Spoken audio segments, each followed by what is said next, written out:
እንደምን ሰነበታችሁ ውድ አድማጭ ተመልካቾቻችን። ይህ በሆፕ ቻናል ኢትዮጵያ በአማርኛ ቋንቋ ስርጭት ክፍል የተዘጋጀ የሚቀርብላችሁ የዚህ ሩብ ዓመት መርሃ ግብር የአምስተኛው ክፍል የመጽሐፍ ቅዱስ ጥናታችን ነው።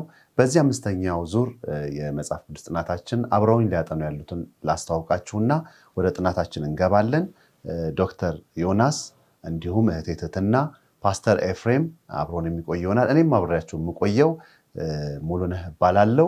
እንዲሁም ደግሞ የሆፕ ቻናል ኢትዮጵያ የቴክኒክ ክፍል ባልደረባዎች እነ ወንድም ኤፍሬም አብረውን የሚቆዩ ይሆናል።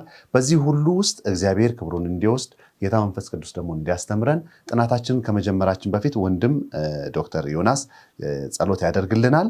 ከዛ በፊት ግን ላንብብ፣ የመታሰቢያ ጥቅሳችንን ላንብብ። ኢያሱ 10:42 ላይ መጽሐፈ ኢያሱ 10:42 ላይ እንደዚህ ይላል፣ የእስራኤልም አምላክ እግዚአብሔር ለእስራኤል ስለተዋጋላቸው ኢያሱ እነዚህን ነገስታት ሁሉ ምድራቸውንም በአንድ ጊዜ ያዘ ይላል። ጸሎት እናድርግ። እግዚአብሔር አምላካችን እናመሰግንሃለን፣ ምሕረት ቸርነትህን ስላበዛህልን፣ ዛሬ ደግሞ የምትዋጋልን አንተ መሆንህን፣ ጠላታችንን ሁሉ የምታሸንፍ የምታሳፍርልን አንተ መሆንህን በምናጠናበት ጊዜ መንፈስ ቅዱስህ ለልቦቻችን በልዩ ሁኔታ እንዲናገር እኛም በዚህ ያለነውም በየቤታቸው ደግሞ ይህንን ፕሮግራም የሚከታተሉትን ሁሉ እግዚአብሔር አምላክ ውጊያቸውን የምትዋጋ አንተ እንደሆንክ እንዲረዱና በዛ ማረፍ እንዲችሉ እንድትረዳን እንለምንሃለን በክርስቶስ ያው ስም። እግዚአብሔር ይባርክህ ዶክተር ዮናስ። ውድ አድማጭ ተመልካቾቻችን እንግዲህ ከዘጸአት ያለፈው ሩብ ዓመት መርሃ ግብር ቀጥሎ አሁን ኢያሱን ነው እያጠናን ያለ ነው። ባለፉት መርሃ ግብሮች እንዳየነው ኢያሱ ዳግማዊ ሙሴ ብለን የጀመርነው፣ ከዛ በኋላ ህዝቡን ይዞ ከዮርዳኖስ ማዶ ተሻግረው አዲሱን የእግዚአብሔርን ተስፋ ምድር ለመውረስ የሚያደርጉትን ትንቅንቅ ነው የምናየው። እንደውም ውትድርና ጦርነት ብለናል ይህን ሀሳብ። ዛሬ እንግዲህ አሁን የምናነሳው እስቲ ለእናንተም ይህን እድል የምሰጠው ከውድ አድማጮቻችን እያሰቡ እያለ አንደኛ አምላካቸው ለእስራኤል ስለተዋጋላቸው ይላል። ከነዓናውያንስ እግዚአብሔር አምላካቸው አይደለም? ጥያቄ ይፈጥራል። ሁለተኛው ደግሞ ይህንኑ ሀሳብ በአእምሯችን አምላካቸው የእስራኤል አምላክ እግዚአብሔር ነው። አሁን ይሄ አምላክ ደግሞ ሌሎቹ እንዲያጠፉ ሲያዝ እናያለን። ሌሎች መጥፋት እንዳለባቸው ሲያዝ እናያለን። ምክንያቱም ትንሽ የሚረብሽ ይመስላል ሀሳቡን ስናነሳው። ሌላውን አጥፋ ሲል ይሄ የፍቅር አምላክ በእናንተ ውስጥ ምንድን ነው የጫረው? ከማን ልጀምር? እስቲ ከዮናስ ልጀምር። ዮኒ ምንድን ነው በውስጥ ላይ ይሄ ማጥፋት የሚለውን ስታስበው? ኢያሱን አሁን እንግዲህ እያጠናን ካሁን በኋላ እንሄዳለን እና በውስጥ ላይ ምንድን ነው የሚጭረው? ምክንያቱም ይሄ ፍቅር አምላክ ነው ብለን ስንሰብክ ኢያሱን ለሚያነቡ ሰዎች ወይም ሙሴ ላይ ያለውን ስታነብ ምንድን ነው የሚሰማው? እንግዲህ እነዚህን ታሪኮች በምናነብበትና በምናጠናበት ጊዜ በዛ ዘመን የነበረውን ጦርነት አሁን እኛ በዚህ ሞደርን በምንለው ዘመናዊ በምንለው ዓለም ውስጥ የምንኖር ሰዎች ለጦርነት ያለንን ግንዛቤ አምጥተን በድሮ በነበረው ላይ ጭነን ማስተዋል የለብንም ወይም አይገባንም። ስለዚህ በአውዱ የነዛ ጦርነቶች አውድ በዛው በነበረበት ጊዜ አውድም ጭምር መታየት ነው ያለበት። እርግጥ ትምህርቱን እየገፋን ስንሄድ ያ ምን ማለት እንደሆነ እንገነዘባለን። ስለዚህ ዋናው መጠንቀቅ ያለብን ግን አሁን ለጦርነት ያለንን ግንዛቤ ወስደን ዳይሬክትሊ ወይም ደግሞ በቀጥታ ወደ ኢያሱ ማድረግ እንደማንችል ነው። አንድ ጥሩ ማሳያ የሚሆነው ምንድን ነው? በዛ ዘመን ኔሽን ወይም ደግሞ ሀገር የሚባል ነገር አልነበረም። ስለዚህ ሰዎች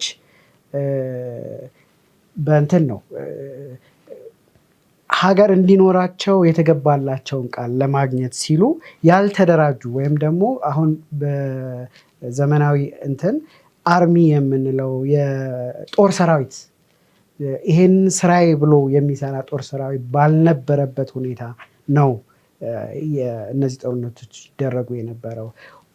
ከዛ በመቀጠል ደግሞ ምናልባት በዋነኝነትም ይሄ የእግዚአብሔር ሐሳብ የነበረ ነው። እግዚአብሔር ሊወስዳቸው ሊያሳያቸው የሚፈልገውን ነገር ነው የምናየው እዚህ ላይ። ግን በዛ ውስጥ ደግሞ የሰዎች ፍቃድም አብሮ ስላለ የሰዎች ፍቃድ ከእግዚአብሔር ፍቃድ ጋር በማይጣጣምበት ጊዜ እነዚህ ሁኔታዎችን አላው ወይም ደግሞ እንዲሆኑ እንደፈቀደ እንመለከታለን። ትምህርቱን የበለጠ እየገፋን ስንሄድ ደግሞ የበለጠ እንረዳለን። እውነት ነው። እህቴትናስ ምን ትያለሽ? እንግዲህ እግዚአብሔርን ባህሪ ካለመረዳት ነው እንደዛ ብለን የምናስብ። እግዚአብሔር የሁሉም አምላክ ነው። ጀምር ሰው የተፈጠረው ከአንድ የሚል ቅዱስ እንደሚነግረን ሐዋርያት ሥራ ምዕራፍ 17 ላይ ሰው ልጆችን ሁሉ ከአንድ ፈጠረ ይላል። እግዚአብሔር እያንዳንዱ ሰው እኩል ነው ያለው ቦታ። ነገር ግን የሰዎቹ ውሳኔ ነው እግዚአብሔርን በዚህ መልክ ሊያስተናግድ እችን ዓለምን ፑሽ ወይም እየገፋው ያለው ማለት ነው። እና ምን ይላል ዳዊት አንድ ጊዜ ለሰለሞን ሲነግረው እያስጠነቀቀው ነበር። እግዚአብሔር ከመረጥከው ይላል ከአንተ ጋር ጊዜ ሆነ እትተው ግን ምን ያደርጋል? ይተውሃል ይላልና እግዚአብሔር ምርጫም እንደዛው ነው። ሰዎች ካልፈለጉት እግዚአብሔር አስገድዶ ሰዎችን በሱሳይድ እንዲሆኑ አያደርግም። እና ጦርነቱምና ማንኛውም አይነት የሚወስዳቸው እርምጃዎች ኃጢአትን ለማጥፋት ከሚያደርገው ጥረት ወይም ኃጢአት ጋር ካለው ግንኙነት ጋር ነው። እግዚአብሔር ኃጢአትን ሲያጠፋ ኃጢአትን የተጣበቁ ሰዎች ከኃጢአት ጋር መጥፋታቸው አይቀርም። መጨረሻም ላይ የሚሆነው ያ ነው እና ያንን ነው የምናየው እንጂ እግዚአብሔር ሰዎችን ስለማይወዳቸው የተወሰኑት አምላክ ስለሆነ ሳይሆን ለሰው ሁሉ አምላክ ነው። ግን የመረጡትን ምርጫቸው ያደረጉትን ይጠነቀቅላቸዋል። ኃጢአትን የተጣበቁትን ደግሞ ኃጢአትን ሲያጠፋ አብሮ መጥፋታቸው አይቀርም እና በእስራኤሎችም ታሪክ ሆነ ከነሱ ለማስለቀቅ እየሄደ የነበረው ህዝቦችም ከኃጢአት ጋር ስለተጣበቁ ነው ያንን ቦታ አስለቅቆ ለእስራኤሎች ሊሰጥ የፈለገውና በኋላም ስናጠና እናየዋለን ምን አይነት ኃጢአቶች ይለማመዱ እንደነበር። በጣም አጸያፊ የሆኑ ኃጢአቶችን ነበር ሲያረጉ የነበሩትና ከዛ ጋር የተነሳ ነው እና የእግዚአብሔር ባህሪ በደንብ ካስተዋል ነው። ግን እግዚአብሔር ለሁሉም አምላክ ነው። ኃጢአትን ደግሞ በጣም ጸያፍ እውነት። እግዚአብሔር ይባርክሽ። እንደው ግን ፓስተር አሁን እነሱ የነካኩት ሀሳብ እንዳለ ሆኖ እንግዲህ ጦርነት ላይ ነው እስራኤል ያለችው። ምን ለማድረግ ለመውረስ ወደ ከነዓን እየሄዱ ነው ቅድም ብለናል። ግን ከሱ ያለፈ ጦርነት ይኖር እግዚአብሔር ያለበት ጦርነት መገለጫ ሊሆን ይችላል።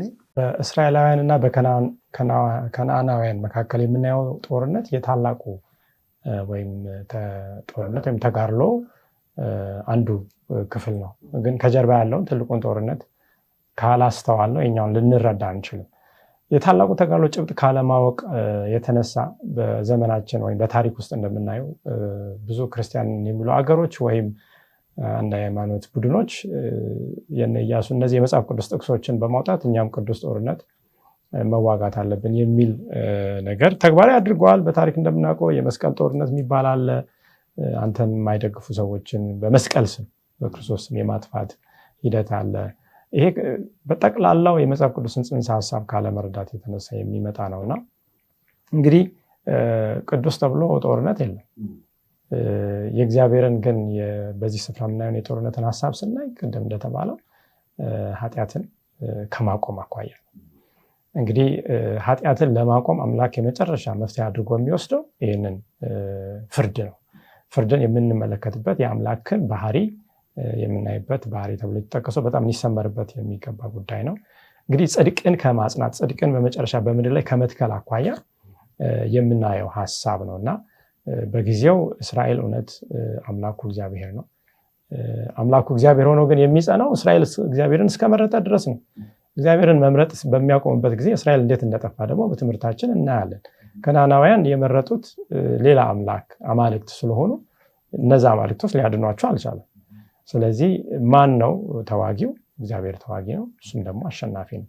ስለዚህ በእነዚህ ሁለቱ ጦርነቶች መካከል ሁሉ ጊዜ በእያንዳንዱ ቀን ስናይ የቱ ጋር ነው ያለሁት ብለን ዛሬ በአእምሯችን መካከል የሚደረገውን ጦርነት ደግሞ ማየት እንዳለብን ዋናው ወደኛ ግላዊ አድርገን ስናመጣ ምን ትምህርት ይሰጠናል የሚለውን ደግሞ ማሰብ በጣም ይጠቅማል ብዬ አስባለሁ። እውነት ነው። እግዚአብሔር ይባርካችሁ። ሶስታችሁም ጥሩ አንስታችኋል። ውድ አድማጭ ተመልካቾቻችን እንግዲህ ብዙ ሰዎች እንደሚሉት የብሉይ ኪዳኑ እግዚአብሔርን ከአዲስ ኪዳኑ እግዚአብሔር ጋር ለማነጻጸር እንሞክራለን። ሁላችንም በየቤታችን ልናደርገው እንችላለን።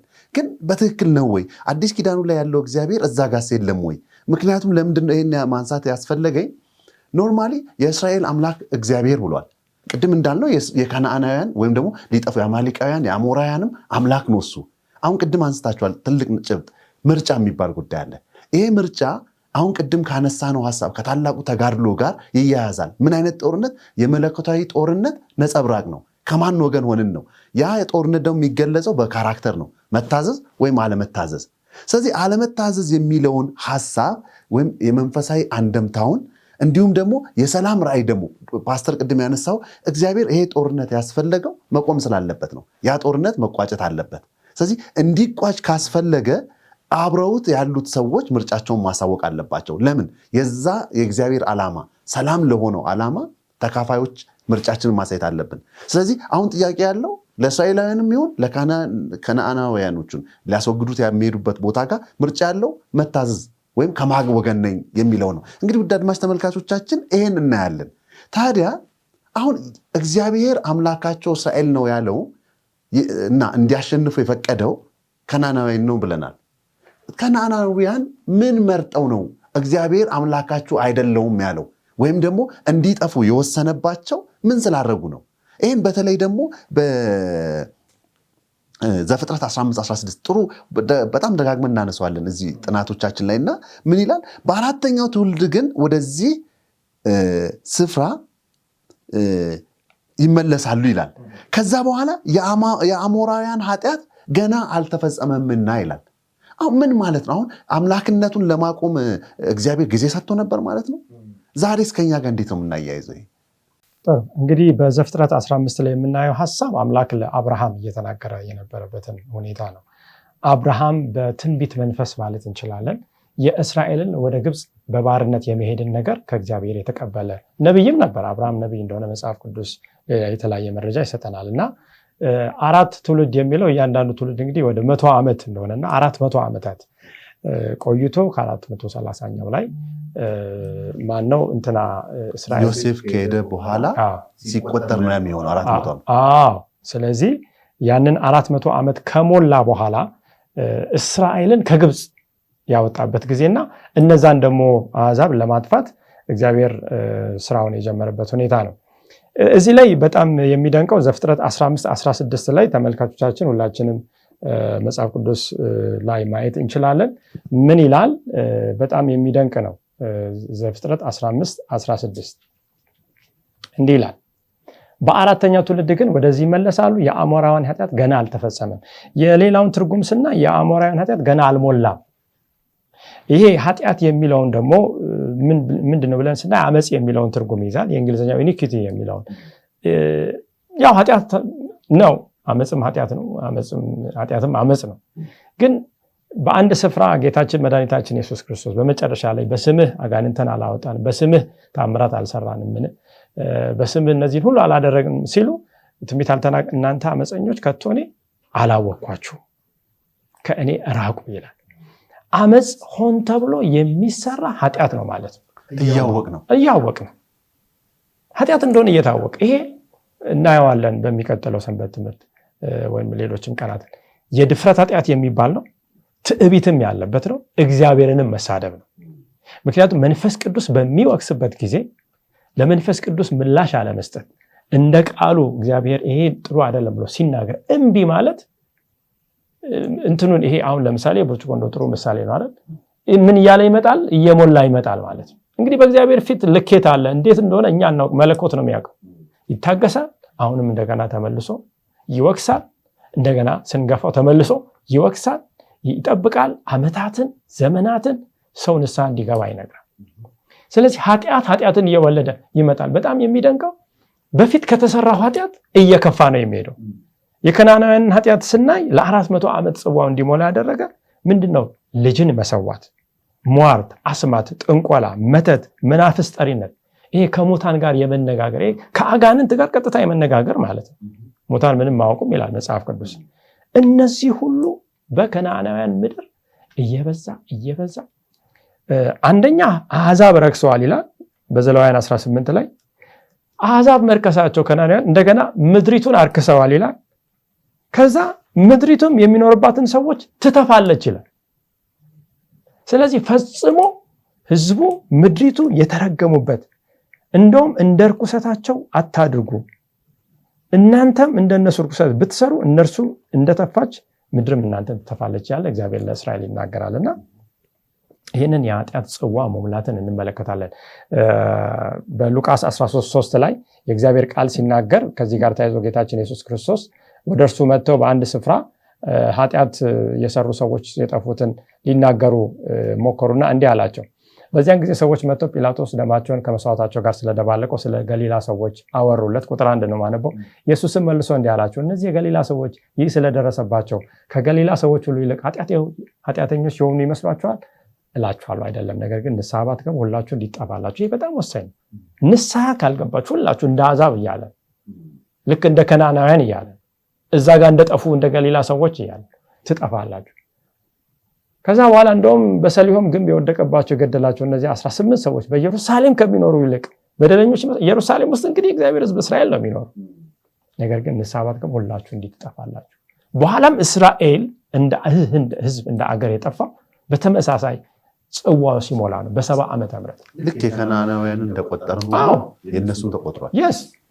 70 ዓመተ ምህረት ላይ ጽዋቸው ያ የተሰጣቸው 490 ዓመት 34 ዓመት ምህረት ላይ ካለቀ በኋላ ያለው ሐሳብ ዳንኤል ላይ ያለው ሐሳብ ማለት ዳንኤል 9:10 ላይ ኢካቦድ እግዚአብሔር መገኘት ከኢየሩሳሌም ከመቅደሱ ከተነሳ በኋላ የሮማውያን ሰራዊቶች መጥተው ኢየሩሳሌምን ያጠፉት ጥፋት ልክ ኢያሱ ከነዓናውያንን ያጠፉ አይነት ጥፋት። ስለዚህ ትክክለኛ ምርጫ አላደረጉም ከነዓናውያን። እኛም ዛሬ ትክክለኛ ምርጫ ካላደረገን ይሄ ነው ዕጣ ፈንታችን። ይሄ እግዚአብሔር የሚያዳላ አምላክ አይደለም። ለእስራኤል ጥሩ ዲኤንኤ ስላለው እናንተ አብርሃም ዘር ምንም ብታደርጉ አልነካችሁ እነዛን ደግሞ የሚል አምላክ አይደለም። ቃል ኪዳኑን እስከታዘዝን ድረስ መረጃውንና ማስረጃውን እፊት ነው ያስቀምጣል። ለከነዓናውያን ምርጫውን ሰጥቷል፣ ማስረጃውን ሰጥቷል፣ መረጃውን ሰጥቷል። አልተቀበሉም። ይሄ ኃጢአቱን ያጠፋቸዋል ቢባሉ አልሰሙም። እና የአምላክን ድምፅ አለመስማት መጨረሻው ምን እንደሚያስከትል እናያለን። እና ከዚህ ጋር ተያይዞ እንግዲህ መጨረሻ ላይ ኃጢአትን ማስቆም የተቻለው ንስሐ መግባት ስላልቻሉ በማጥፋት ሆነ፣ በፍርድ ሆነ። ስለዚህ ምንም ነገር እንዳይቀር በኢያሱ በኩል እርም እንዲያደርግ፣ ከተሞቹ እንዲቃጠሉ፣ ሕፃናት ሳይቀሩ እንዲጠፉ፣ ንብረታቸው ሁሉ እንዳይነካ፣ እርኩስ ነው በቃ እርም አድርጓቸው እያለ እግዚአብሔር የጦርነት መመሪያዎችን በኋላ እናያለን። እድሉ እየነበራቸው ያልተጠቀሙትና የባከኑትን ጊዜያቶች 400 ዓመታትን አይተናል። በዚህም ደግሞ ጌታ በመጨረሻ ይህንን በአሰቃቂ ሁኔታ ተግባሮቻቸው እንዲቆም እንዳደረገ እናያለን ለማለት ነው። በትክክል እግዚአብሔር ይባርክ ፓስተር። እንግዲህ በዛው ነው የምቀጥለው። እስቲ እህቴ ትህትና ጋር ልምጣ። አሁን ይሄን ጦርነት ወይም ይሄን ቅዱስ ጦርነት አጠቃላይ ጽንሰ ሀሳቡ የምንረዳው እግዚአብሔር ዳኝነቱን ካየን፣ አሁን ፓስተር ነክቶታል። ከሱ አንጻር የእግዚአብሔርን ዳኝነት እንዴት ነው የምናየው? በተለይ ደግሞ ምን ይላል በዘፍጥረት 18:25 ላይ የምድር ሁሉ ፈራጅ በቅን ፍርድ አይፈርድምን ሲል እናያለን። ይሄንን የሚጠይቀው እግዚአብሔርን ነው። አሁን ይሄ የምድር ሁሉ ፈራጅ የሆነውን እግዚአብሔርን እንዴት ነው የምንረዳው? ምንድን ነው ይሄ የእሱ ዳኝነት የእሱ የበላይነት ጋርና ከባህሪው ጋር እንዴት ማያያዝ እንችላለን ይሄንን ፍርድ? መጀመሪያ ላይ ካነሳነው ሀሳብ ጋር በጣም ይገናኛል። ምክንያቱም የተነጋገርን ያለ ነው ይሄ ጦርነት ምንም እግዚአብሔር ይምራው እንጂ ትልቁ ግቡ ይሄን የታላቁ ተጋድሎን ወደ ፍጻሜ ማምጣት ነው። ፍጻሜ ሲያመጣ ግን መጥፋት ያለበት ነገር አለ፣ ኃጢአት መጥፋት አለበት እና የእግዚአብሔር ጦርነት እስራኤሎችንም ሲያዘምታቸው ወይም እንዲሄዱ ሲመራቸው እያደረገ ያለው አንድ ነገር ነው። ያም ኃጢአትን ለአንዴና ለመጨረሻ ጊዜ ጥሩ ቅጣት መስጠት፣ በቃ እንዳያዳግም አድርጎ በኃጢአት ላይ ያለውን ፍርድ ማድረግ ነው እና የእግዚአብሔር ባህሪ ግን እንደው ከዚህ ጋር አሁን አንተ ካልከው እግዚአብሔር ባህሪው ምን አይነት ነው የሚለውን ቢያንስ የተወሰኑ ጥቅሶችን ማየት እንችላለን። በመዝሙረ ዳዊት ምዕራፍ 7 ቁጥር 11 ላይ ስለ እግዚአብሔር ሲናገር ይላል እግዚአብሔር የእውነተኛ ዳኛ ነው፣ ኃይለኛም ታጋሽም ነው ይላል። እግዚአብሔር ምንድነው? ፈራጅ ነው። ግን ፍርዱ ግን በምን ውስጥ ነው? በትዕግስት ውስጥ ነው ያለው። ቅድም አሁን እንዳነሳኑ ታገሳቸው ነበረ። ኃጢአታቸውም ንስሎ በደንብ እስኪታይ እግዚአብሔር ስለማያውቅ ሳይሆን ሌላ ተፈጥሮ ሌላው ፍጥረት ዓለም የኃጢአታቸው ልክ እንዲያይ ማለት ነው። ልክ ሉሲፌር ላይ እንደታገሰው ማለት ነው። ሉሲፌር አሁን ጊዜ የተሰጠው ማንነቱን በደንብ እንዲገልጽ ነው አይደል? እነሱም ሌሎች ፍጥረታት እንዲመለከቷቸው ምን ያህል የኃጢአት ጥግ ድረስ እንደደረሱ የእግዚአብሔር ፍርድ ቅን እንደሆነ ሌሎች ፍጥረታት እንዲገነዘቡ ለማድረግ ነው እንጂ እግዚአብሔር የብዙ የሁላቸውንም ልብ ያነባል፣ ያውቃል። በሌላ በኩል ደግሞ እንደገና ተመሳሳይ የእግዚአብሔርን ባህሪ የሚገልጽልን እንግዲህ እግዚአብሔር ፈራጅ ነው ታጋሽም ነው እንዳለን ይሄኛው በመዝሙር 50 ላይ ደግሞ ሄደን ስንመለከት ሌላ የእግዚአብሔርን ባህሪ ገልጾልን እናያለን። በቁጥር 6 ላይ ምን ይላል? ሰማያት ጽድቁን ይናገራሉ እግዚአብሔር ፈራጅ ነውና ይላል። እና እግዚአብሔር ሲፈርድ በትዕግስት ውስጥ ነው፣ ደግሞ በጽድቅ ነው የሚፈርደው። የእግዚአብሔር ፍርድ ምን አለበት? ጽድቅም አለበት። እና ይሄ እግዚአብሔር ባህሪ እንግዲህ ጻድቅ ሆኖ ታጋሽ ሆኖ እያለ ለምን አይነት ጦርነቶችን ያደርጋል የሚለውን በምናይበት ጊዜ ታጋሽ ቢሆንም እግዚአብሔር ደግሞ በሌላ በኩል ደግሞ ቅዱስ እንደሆነ ደግሞ ለእስራኤል ልጆች ሲናገር አምላካችሁ እግዚአብሔር ምንድነው?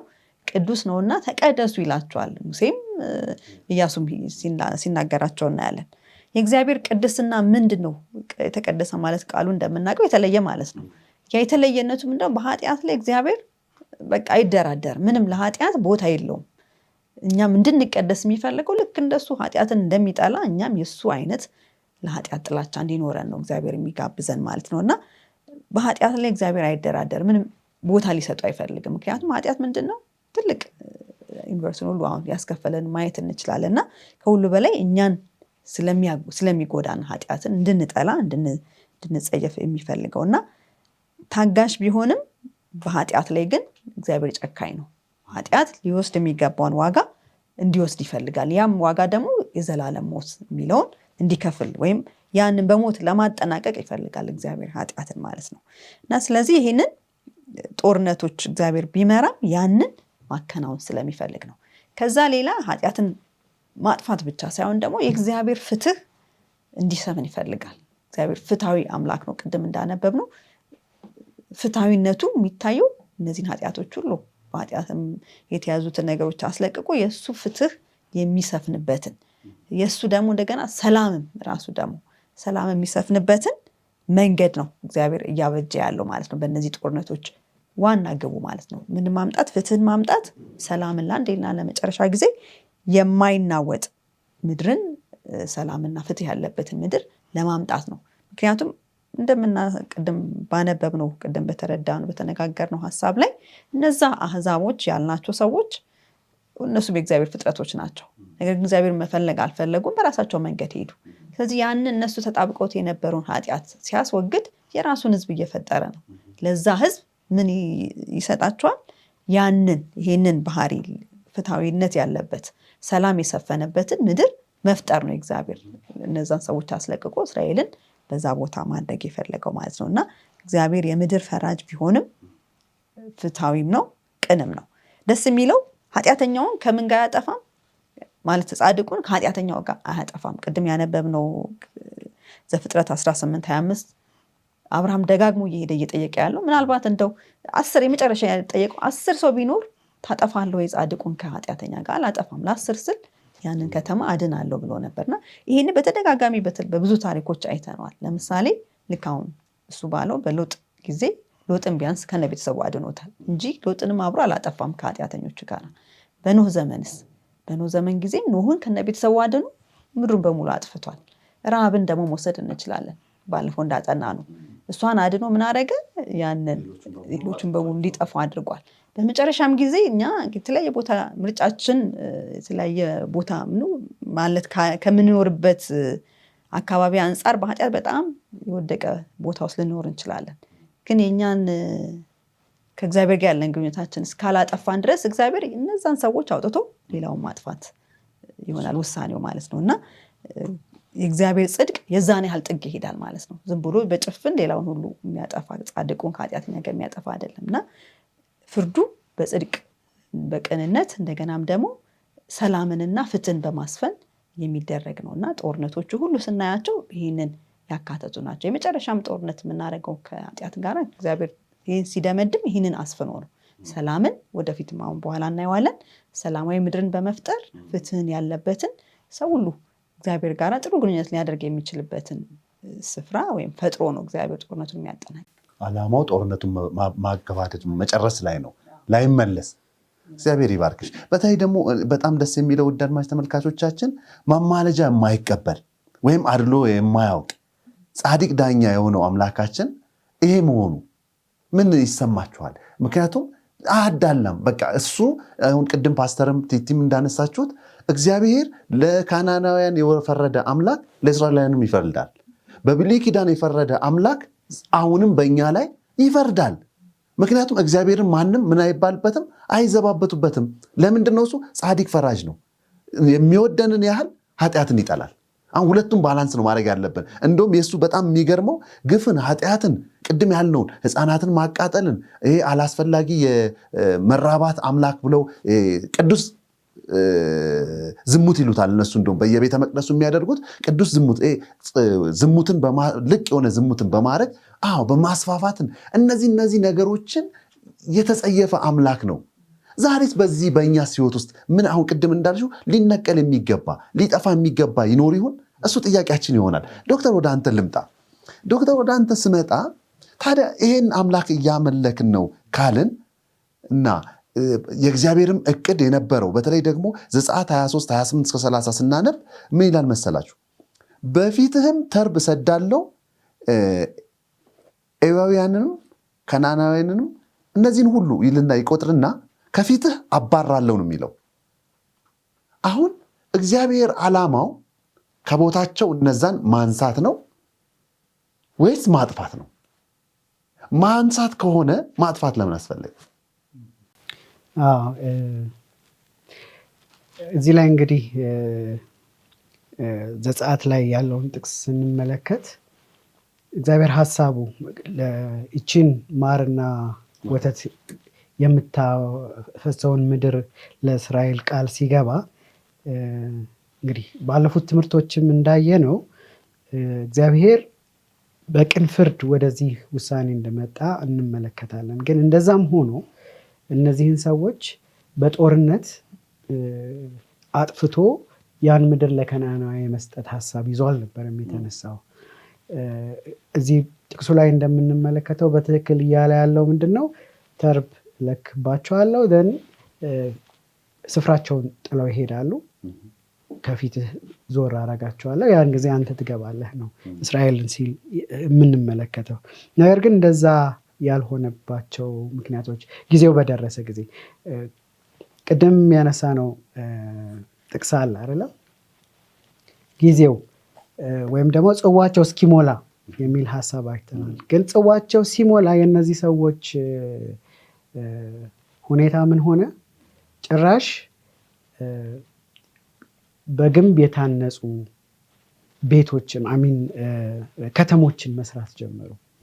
ስለዚህ ፈጽሞ በቀላሉ እንዳይወጡ ሆን ብለው እንግዲህ አሁንም እንዳልነው የአመፅን ስራ እየሰሩ ከተሞቻቸውንም ደግሞ ቅጥር እየቀጠሩ መኖር ጀመሩ። ስለዚህ እግዚአብሔር ምን ማድረግ ነበረበት? ያን ቅጥር አፍርሶ መምጣት ነበረበት። እንግዲህ ኢያሪኮን ያደረገበትን ሁኔታ እንመለከታለን። ያ የተቀጠረውን ቅጥር ነው ያፈረሰው።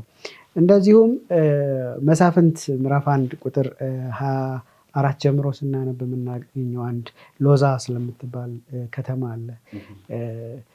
ያችን የጠፋችበትን ሁኔታ ስንመለከት በእውነት በጥፋት ሁኔታ ውስጥ ወይም ደግሞ ሰዎቹ ሙሉ ለሙሉ በማጥፋት እግዚአብሔር ፈልጎ ወይም አምኖ ወደዛ ሰዎቹን አልመራም። ነገር ግን የግድ የሚሆንበት ነገር እንደሆነ እንመለከታለን። እንዲያውም ማጥፋትን እግዚአብሔር ሲገልጽ የሚገልጽበት ይሄ ሕይወት ያለውን ነገር ሳይሆን ግዑዝ የሆነውን በተለያየ የአምልኮ ስርዓት ውስጥ መገልገያ የሆነውን ነገር ማጥፋት የሚል ሀሳብ ይዞ እንደተነሳ እንመለከታለን ጥቅሶችን ስናጠና።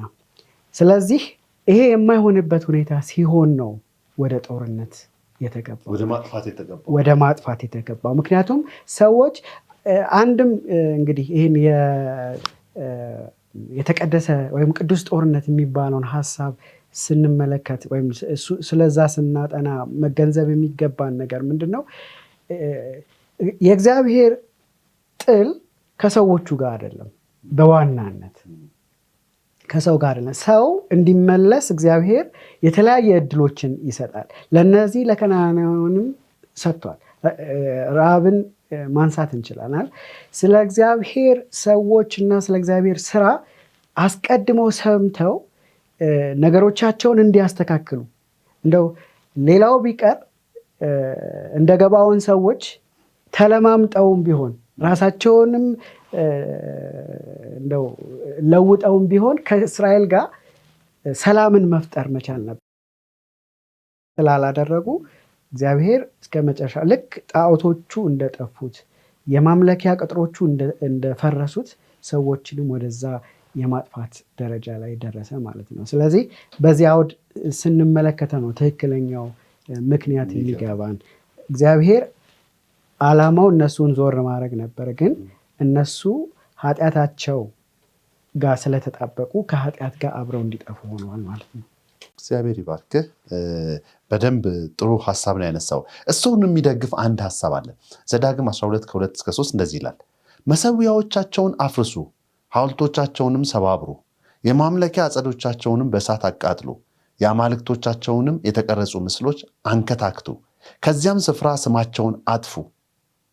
ለአምላካችሁ ለእግዚአብሔር እንዲህ ያለ ስራ አትስሩ። አሁን ምንድን ነው? ቅድም እንዳነሳ ነው የመለኮታዊ ጦርነት ውጤት ነው። አሁን እግዚአብሔር እዛ የሚኖሩትን ሰዎች ባህሪን ያልወደደው ከሱ ተለይተው መመለክ የሚገባው እውነተኛው አምላክ እግዚአብሔር አብሯቸው መሆን የሚገባው እሱ እያለ የራሳቸውን ስርዓትና ወግ መከተላቸው ነው። ስለዚህ ቅድም እንዳነሳችሁት ረሃብ እንደመረጠችው እነ ካሌብ ከግብፅ እንደወጡት ቢመርጡ ኖሮ የመትረፍ ዕድል አላቸው። በእግዚአብሔር እቅድ ውስጥ ተርብን ለቃለው፣ እነሱም ቦታውን ይለቃሉ። እናንተ እዛ ቅድም ተነስታ መነሻ ሀሳብ ኔሽን አንድ አገር የመመስረት እግዚአብሔር አሁን ምሳሌ የሚሆን አገር እየመሰረተ ነው። ለማን? ለነዛም ህዝቦች የሚሆነውን አማራጭ ለመስጠት። ስለዚህ ከዚህ አንጻር ስናየው በእግዚአብሔር እይታ ውስጥ ሙሉ ለሙሉ ማጥፋት የሚለው እቅድ የመጀመሪያው አይደለም ማለት ነው። ሁለተኛው እቅድ ነው የነበረው። ለምን? እሺ ላሉት ሁሉ እንደገና ከነሱ ጋር የመኖር ገባውያንን እንዳነሳው ማለት ነው። እና እግዚአብሔር ይባርክ። ውድ አድማጭ ተመልካቾቻችን አሁንም እንቀጥላለን። ካፍታ ቆይታ በኋላ እንመለሳለን። አብራችሁን ቆዩ።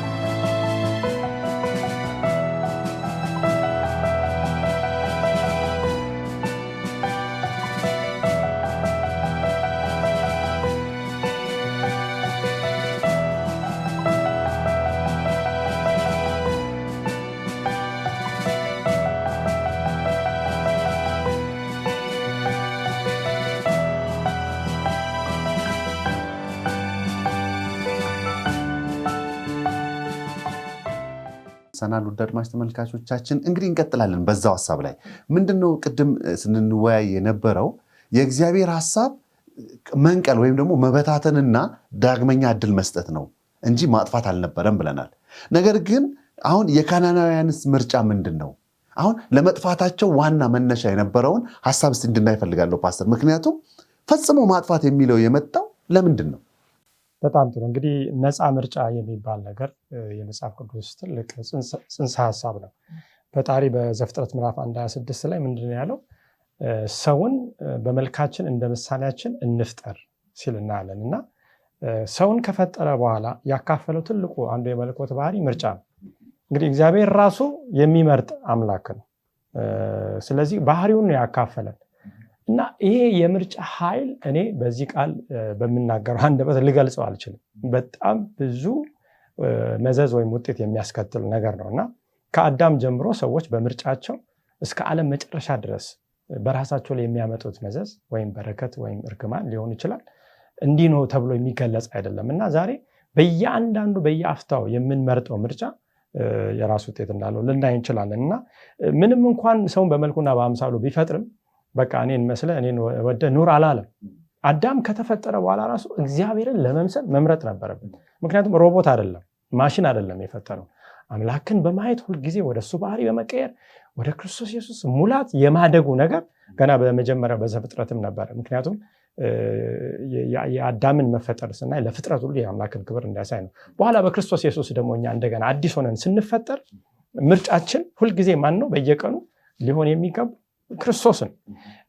ይህንን ምርጫ እንግዲህ እስራኤልም ለጠላቶቹ እንዲሰጥ በዘዳግም 20:10 ላይ ጀምሮ ስናይ ይናገራል። እና ምንድነው የሚለው? ለመዋጋት ወደ አንዲት ከተማ በደረስክ ጊዜ አስቀድመ በእርቅ ቃል ጥራቸው። የእርቅ ቃልን ቢመልሱልህ ደጅም ቢከፍቱልህ በከተማ ውስጥ ያለ ሕዝብ ሁሉ ይገብሩልህ ያገልግሉህ። እድል ስጥ ነው፣ ምርጫ ስጥ ነው። ሄደህ ዝም ብለህ አትውጋ ነው። በጣም የሚደንቅ ነው በዚህ ስፍራ የምናየውና ግን ይህንን እኮ ፓስተር በብሉይ ኪዳን ውስጥ ሲጎላ አናይም። ቅድም ስንመነሻችን ላይ እንደነበረው እግዚአብሔርን ገዳይ እንደሆነ ነው እንጂ ይሄ እድል ተሰጥቷቸው እምቢ እንዳሉ አይደለም የሚታሰበው። ከመነሻው ላይ 400 ዓመት ሲሰጣቸው እኮ እድል እየሰጣቸው ነበር። አሁንም እየሰጣቸው ነው ፋይናል። አሁንም ደግሞ ይኸው በዚህ በዘዳግም በምናየው ይሄ ዘዳግም ሙሴ የነበረበት ጊዜ የጦርነት ወግ ነው። የአምላክ የጦርነቱ ስርዓት ምን እንደሚሆን ለሙሴ እየተናገረ ነው። ከዛ በኋላ ደጅም ቢከፍቱልህ ይላል። እኔ ምን ያስታውሰኛል? ራዕይ ምዕራፍ 3 ላይ ለሎዶቅያ የተነገራት እነሆ በደጅ ቆሜ አንኳኳለሁ፣ ማንም ድምፄን ቢሰማ ደጁን ምን ቢከፍትልኝ ወደ እርሱ እገባለሁ ይላል። ቢመርጠኝ እያለ ነው። እራትም ከእርሱ ጋር እበላለሁ ይላል። እና መለኮት እንደው በቃ እኔ የሚያመልክ ህዝብ እያለ እየፈለገ ህዝብን ካላመለካችሁ ደግሞ ጥፉልኝ የሚል አይደለም። በምርጫ ነው። እሱን በቃ አሕዛብም እግዚአብሔር ህዝብም ከሆነ መርጦ ነው ሊድን የሚችለው። አንዴ ተመርጫለሁ ሁሌ አልጠፋ የሚባል ነገር የለም። ስለዚህ ይህንን ሲናገር እናያለን። እስራኤላውያን በዚህ በነፃ ምርጫ ዙሪያ የምናየው እንግዲህ ብዙ አሕዛብ አልመረጡም እግዚአብሔርን አይደል? ጠፉ፣ የሙጥኝ አሉ። ከዛ በኋላ ጨርሳችሁ አጥፉ ይላል። ካላጠፋችሁ እናንተን መልሶ ይህንን የጣዖት ነገር ያስተምሯቸዋል። የምርጫቸው ክፋት ይህን ያልደርሷል። የመለኮት ሰውን አካቶ እስራኤልን አካቶ የመዋጋቱን ነገር ስናይ ውስንነት ተፈጠረ ይላል የሰንበት ትምህርቱ። እንደዛ አይነት እንድምታ አለውና እስራኤላውያን ጨርሶ ስላላጠፉ የጣዖት አምልኮ ውስጥ እነሱ ራሱ ገቡ። ለእግዚአብሔር ሙሉ በሙሉ ጦርነቱን ቢሰጡ ኖሮ እግዚአብሔር እንዴት እንደሚያጠፋ ያውቃል። ዛሬም ወደኛ ስናመጣ ከኃጢአት ጋር ከዚህ ዓለም ጋር ከሚፈትነን ነገር ጋር የምንዋጋውን ራሳችን የምናደርግ ከሆነ ያ ነገር ተመልሶ ያሸንፈናል። ለእግዚአብሔር ግን ጦርነቱን ሰጠ። ክርስቶስ ኢየሱስን በእኔ ሁኔታ በእኔ ውስጥ ኑር ስንለው ስንፈቅድለት ጦርነቱን እሱ ሙሉ በሙሉ ድል በድል በማድረግ እንደሚያጠናቀቅ እናያለን። እና እንግዲህ ሁለት አይነት ነገር ነው የተከሰተው። የሚመርጡ አሉ፣ ከአሕዛብ ወደ እግዚአብሔር ሕዝብ የተቀላቀሉ ከቃል ኪዳኑ ተሳታፊ የሆኑ፣ ከዛ ደግሞ ከውስጥ ከእስራኤላውያን ውስጥ ደግሞ ወደ ውጭ የወጡ አሉ። እንግዲህ አንድ ድልድይ ወደዛም ይወስዳል፣ እንደገና ደግሞ ከዛም ወደዚህ ያመጣል። ከእስራኤል ውስጥ የጠፉትን አካንን እናያለን፣ በኃጢአት ቆሬን እናያለን፣ በኋላ በሚቀጥለው ጊዜ እናየዋለን። ከአሕዛብ የዳኑትን እነ ረአብን እንመለከታለን፣ ገባዖናውያንን እናያለን፣ በኋላም እነ ሞዓባዊቷ ሩትን እንመለከታለን። እግዚአብሔርን መርጣ አልለይም ብላ ከኖዋሚ ጋር እንዴት እንደዳነች። ስለዚህ ከእግዚአብሔር ጋር ምርጫችን እስከ መጨረሻ እንድናደርግ ይህንን የምርጫ ኃይል ለሱ ክብር እንድናውል ትልቅ ትምህርት ይሰጠናል ብዬ አስባለሁ። ምርጫችን በየቀኑ ነው፣ በየሰዓቱ ነው። ንስሐችን ሁሌ መንጻታችን በየቀኑ የምንፈጽመው ነው። ወንድሞች ሆይ ዕለት ዕለት እሞታለሁ ይላል ሐዋርያው ጳውሎስ በአንደኛ ቆሮንቶስ 15:31። ዕብራውያን 1:9 ላይ ጽድቅን ወደድክ አመፅንም ጠላ። ጽድቅን ምን የሚል ነው? የሚመርጠው ሆኖ አገኘው፣ አመፅን ደግሞ የሚጠላው ሆኖ አገኘው። ስለዚህ እግዚአብሔር አምላክ ከጓደኞች ይልቅ በደስታ ዘይት ቀባ። አምላክን በመምረጥ ደግሞ የሰላም የደስታ የፍቅር ያ ዘይት የመንፈስ ቅዱስ ዘይት እንደሚያርፍብን እናያለንና ምርጫችን እሱን ብናደርግ ጥሩ ነው የሚል ሐሳብ አለ። እውነት ነው። በጣም ደስ የሚል ተስፋ ነው። ምክንያቱም ሁሉም አልጠፉም፣ በምርጫቸው እምቢ ያሉ ጠፉ። አሁን ይሄ ጥሩ ተስፋ ነው ለኛ። እንደውም ምን ይላል? ይህንኑ ሐሳብ ሲናገር ከ13 ጀምሮ ያለውን ላንብብ። አንተ ግን በአምላክህ በእግዚአብሔር ዘንድ ፍጹም ሁን። የምትወርሳቸው እነዚህ አሕዛብ ሞራ ገላጮችንና ሟርተኞችን ያደምጣሉ። አንተ ግን እንዲሁ ታደርግ ዘንድ አምላክህ እግዚአብሔር ከልክሎሃል። አምላክህን እግዚአብሔርን በኮሬብ ስብሰባ ተደርጎ በነበረበት ቀን እንዳልሞት የአምላኬን የእግዚአብሔርን ድምፅ ደግሞ አልስማ፣ ይችን ታላቅ እሳት ደግሞ አሊ ብለህ እንደለመነው ሁሉ አምላክህ እግዚአብሔር በአንተ መካከል ከወንድሞችህ እንደኔ ያለ ነቢይ ያስነሳል፣ እርሱንም ታደምጣለህ ይላል። አሁን እንደ ሙሴ ያለ ነቢይ እንደሚነሳ ተናግሯል እዚህ ጋር። ያ የተነሳው ነቢይ ደግሞ ለእኛ ዘመን ምንድነው አስተዋጽኦ የሚለውን ስናይ አሁን ለዚህ ዘመን የሚሆነውን ነው። አሁን ቅድም እነሱ ባለመምረጣቸው እነ ረዓብ እነ ካሌብ ቅድም እንዳልነው ሞዓባውያኖቹን እነዚህን ሁሉ አንስተናል። እነሱ በምርጫቸው ጠፍተዋል።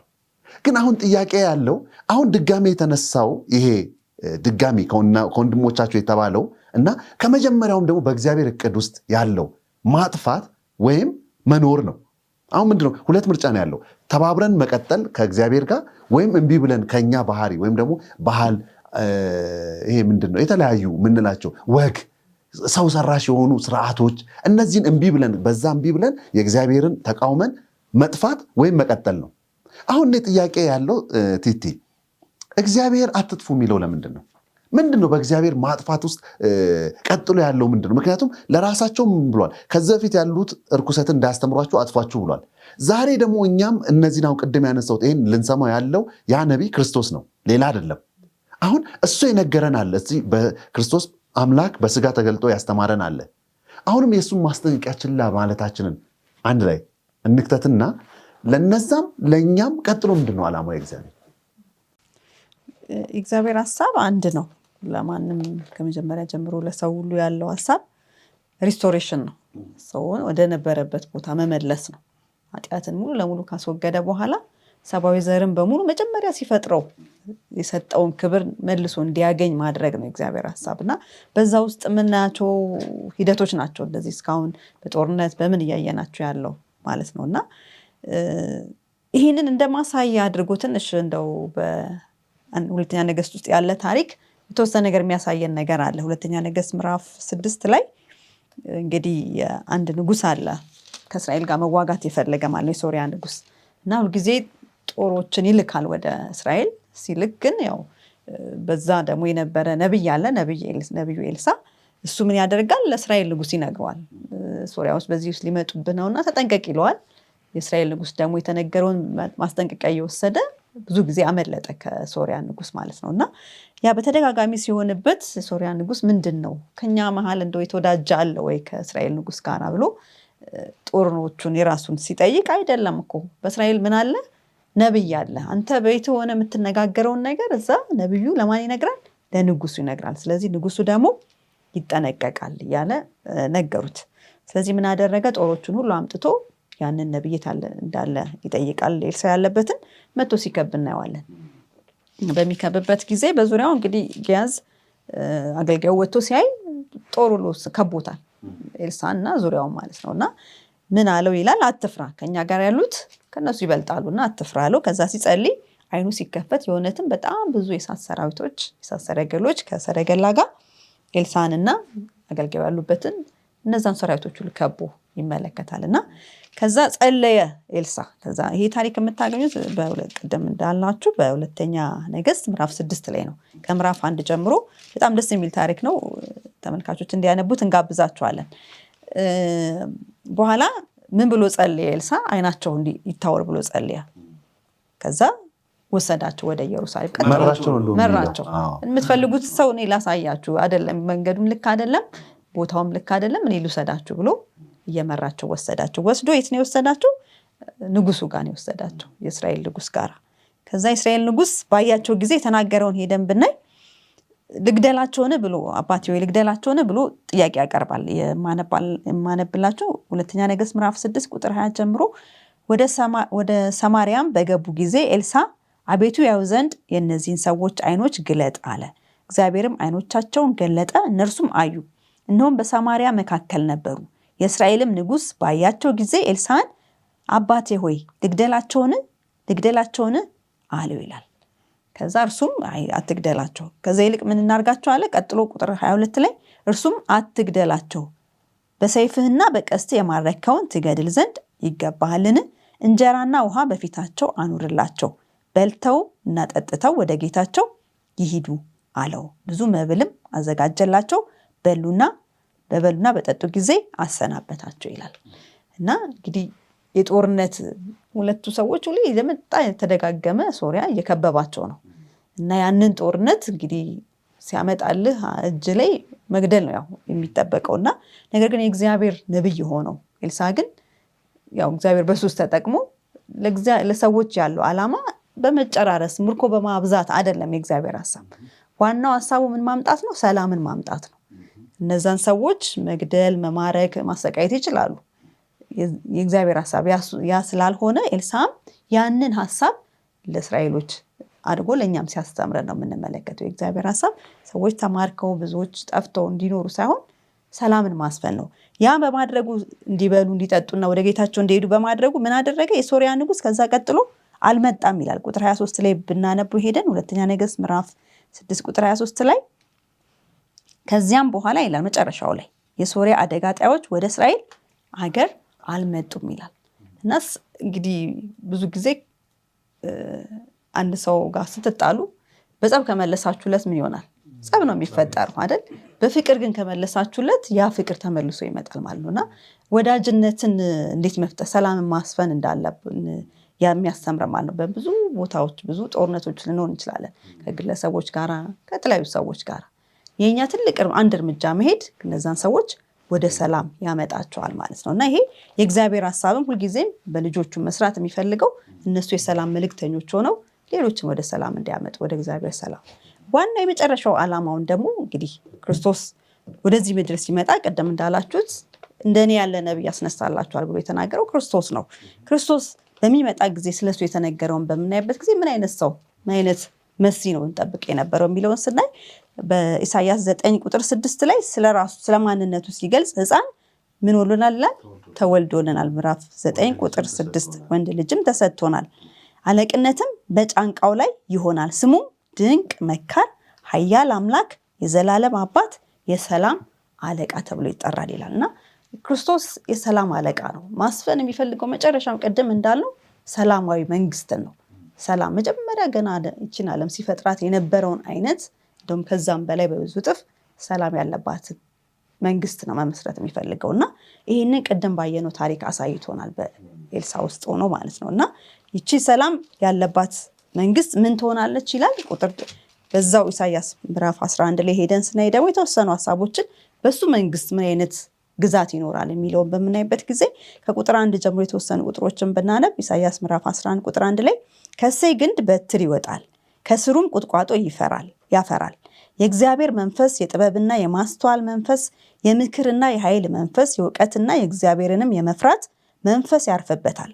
እግዚአብሔርን በመፍራት ደስታውን ያያል። ዓይኑም እንዲያይ አይፈርድም፣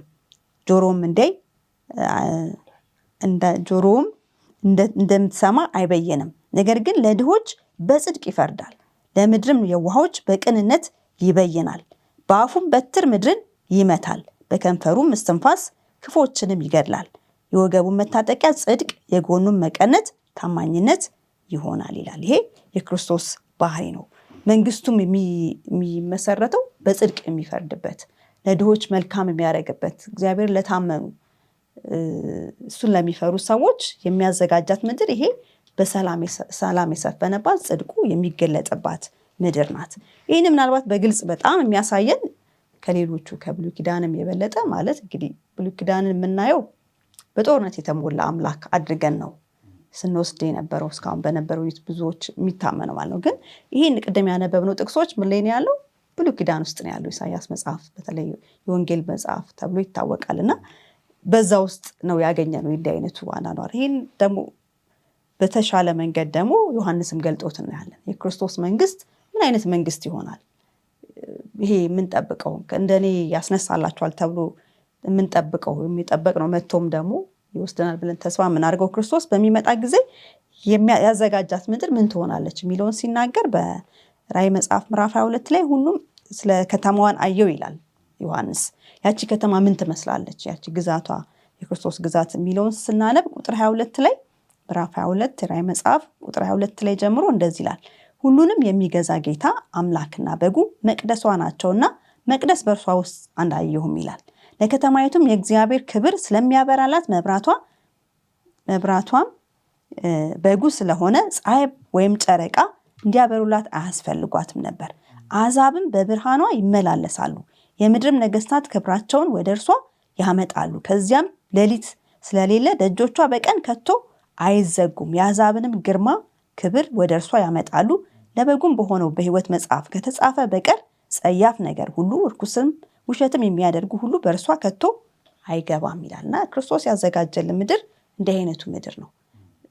ራሱ መቅደስ የሆነባት ብርሃን የማያስፈልጋት ራሱና እግዚአብሔር አብ ብርሃን የሆኑላት ከተማ ጽድቅን ሁልጊዜ የምንለማመድበት ምድርን ነው ክርስቶስ ያዘጋጀልና እና ይህንን ግዛት ነው የእግዚአብሔር ትልቁ ዓላማ።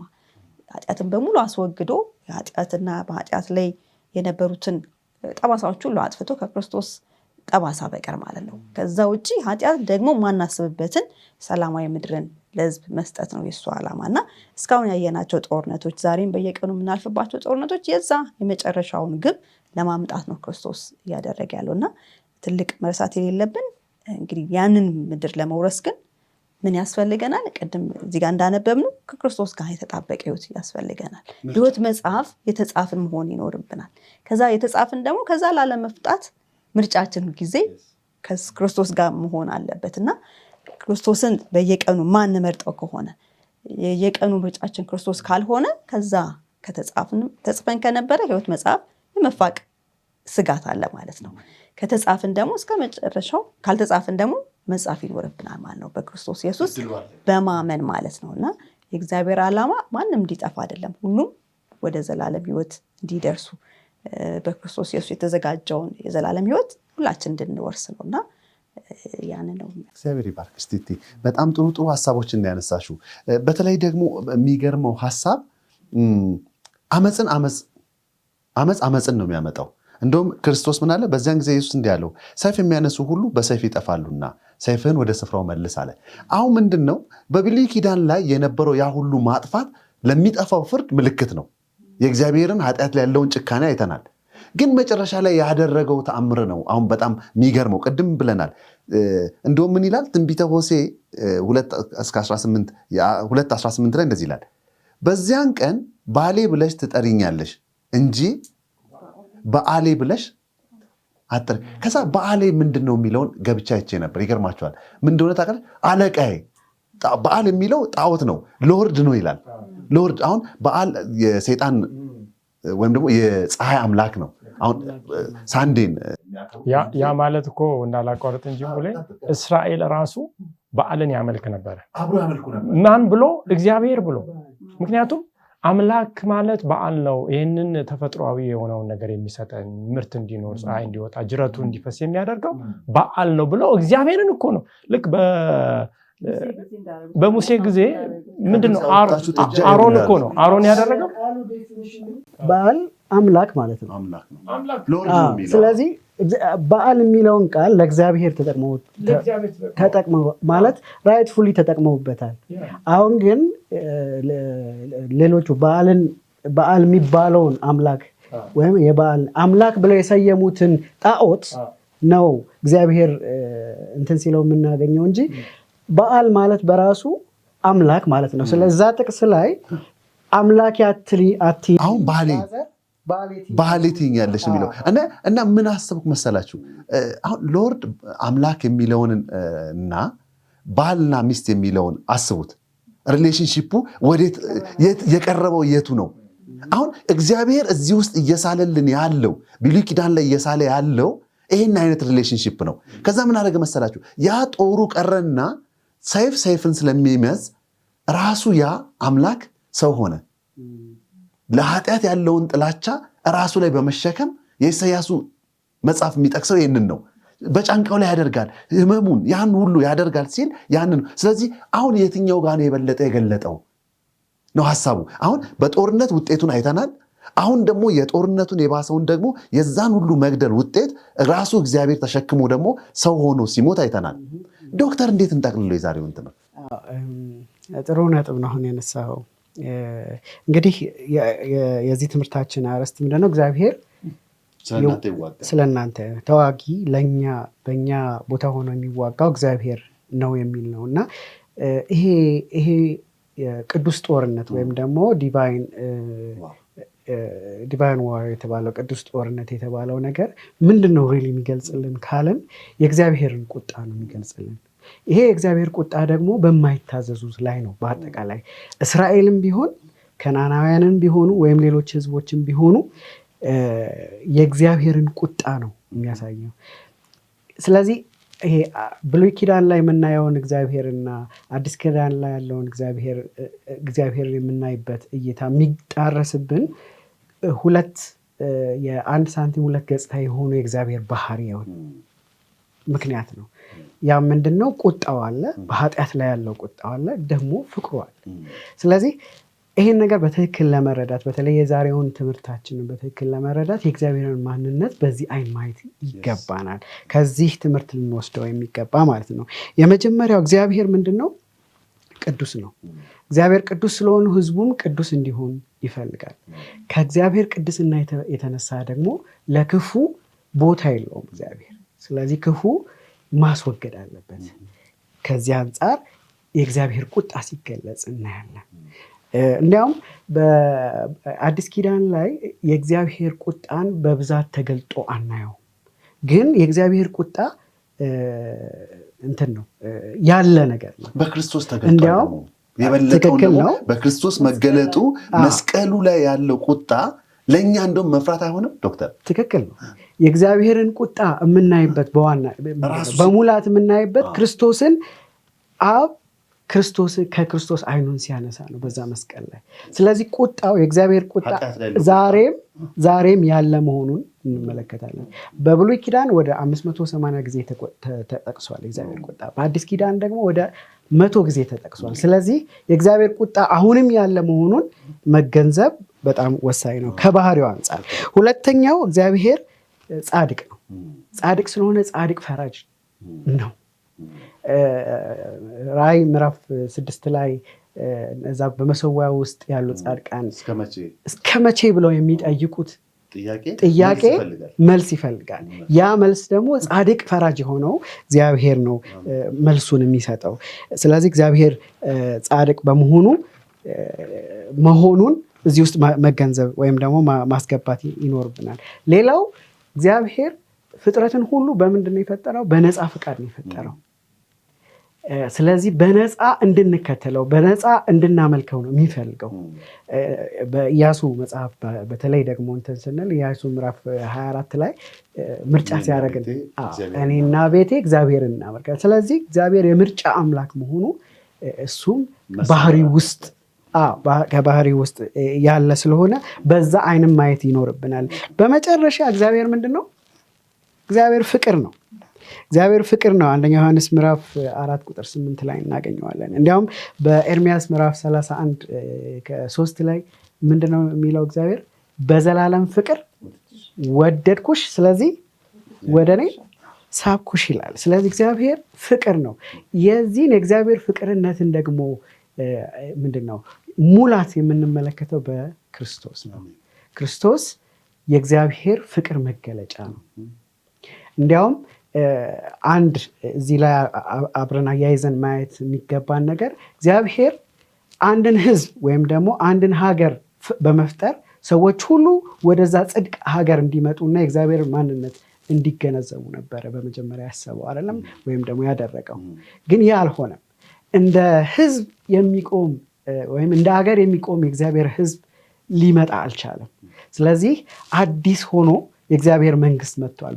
በእያንዳንዳችን ልብ ውስጥ የሚኖር ወይም በቤተ ክርስቲያን ውስጥ የሚኖር አዲስ የእግዚአብሔር መንግስት። ይህን መንግስት ነው መጥምቁ ዮሐንስም እየሰበከልን የነበረው።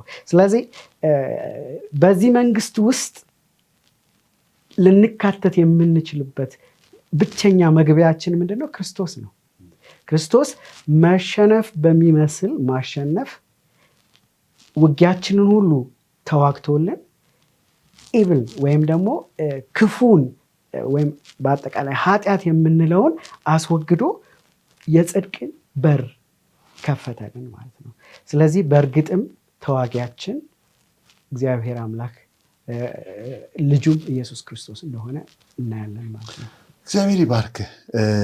ውድ አድማጭ ተመልካቾቻችን እውነት ለመናገር ብንቀጥል ብዙ መናገር እንችላለን።